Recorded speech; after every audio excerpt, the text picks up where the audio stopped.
a real quick note. Always be alert. You know, even just getting out of your car on your way to where you think there might be some deer. I just got out of my car and I'm getting snorted at right this very second. They're sitting up on this hill over here behind me, and I'm just putting on my gear and like getting my bow and getting my arrows out and stuff. And there's deer all over this hillside up above me, and they're snorting and stomping and raising all sorts of hell up there in the woods. I'll shoot the camera up there, but I don't think you'll be able to see anything.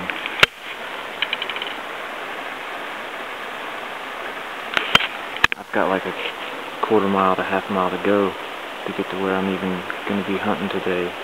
So just that's one little note for you is never have too high an expectation of exactly where the deer are going to be when you're going bow hunting. They might be anywhere from the time you step out of your car to the time you get to a stand or wherever you're stalking. I'd mention a little bit about doing your homework. Homework when it comes to deer hunting is like you want to know where they're going to be and specifically what time of day. So it's not like you just randomly walk out. Let me get under a tree because it's raining on my camera. It's not like you just randomly go walk out in the woods and see deer, and that's not, you know, unless you just have infinite amounts of time to spend hunting.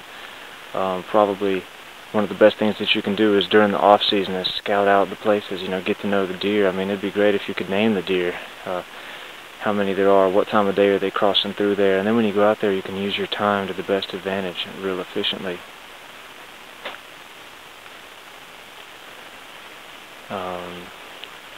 There's kind of three levels of difficulty. One, solo bow hunting and stalking is very, very challenging. Scent is more important than fancy camouflage suits, really. Number two is tree stand solo bow hunting. And then third is tree stand over feeders. That's probably the easiest one, but I'm not a hater, you know. Like I don't hate on people who tree stand hunt. So as I was saying there before, I had to do a little two-dog shuffle. I definitely don't hate on tree stand hunters that hunt over a feeder. You know, if it's all about getting meat, you do what you got to do. I just really enjoy the sport of solo bow hunting from a stalk and from seated positions, still hunting and stalk hunting. I had to jump off the road there, which brings me up another point. Sometimes a bunch of camouflage isn't just for the deer. You know, deer don't have real great vision. They mostly see movement and they see patterns. So if you're real still and you have a broken up pattern, you're going a long way to keep yourself hidden from the deer, especially if you can manage your scent somehow. Don't walk so much that you sweat a whole bunch. But the camouflage can be useful for humans, you know, if you don't want to be seen by other human beings. They can't smell crap. So sometimes a real good camouflage suit allows you just to sit down in the bush and evade whoever might be around that you don't want to see for whatever various reason. Somebody once asked me why I only carry one arrow. Sometimes I carry a whole handful of arrows, but when you take an arrow, it makes you really sure of your shot. If you've only got one arrow, you're not going to waste it on a maybe shot.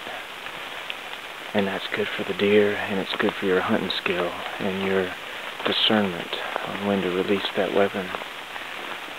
So I'm going to shut up now and see what we can get to around here.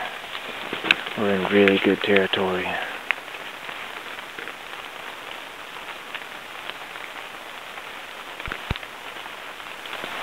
Here you can see busted up acorns, chewed up by squirrels. This is a really good location if you're going to be squirrel hunting or if you want to get a squirrel while you're out. There's also deer sign. And in fact, just a second ago, I heard a couple of thumping hooves up here in front of me, and I don't think it's my fault. I don't think they've caught on to me quite yet.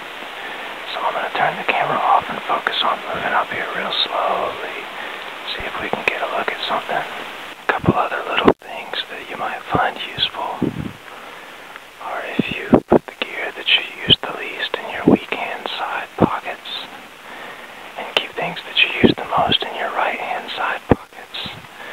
You may find it easier to access those things when you need them. When I'm carrying a loaded